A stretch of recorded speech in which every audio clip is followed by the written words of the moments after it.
तर दुर्गाजी आज नयाँहरूले के भनिरहेका छन् भने 35 वर्षसम्म पुरानो देश लुटे सकेनन्, अब हामी नै विकल्प हो, रवि बालिन फुलमालले नै देशलाई निकास दिन सक्छ भनिरहेछन्। होइन, तपाईँलाई म एउटा कुरा के भन्छु भने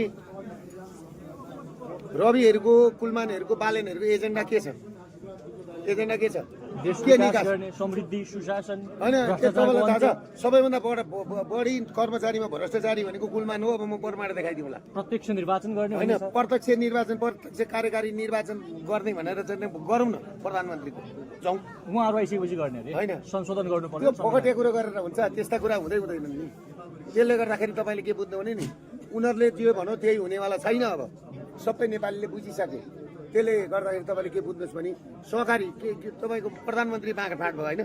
प्रधानमन्त्री बालेन शाह, सभापति रवि लामी होइन, 70 लाख सहकारीको पैसा बाँडफाँड भयो। आज कसले बिहोर्ने थियो?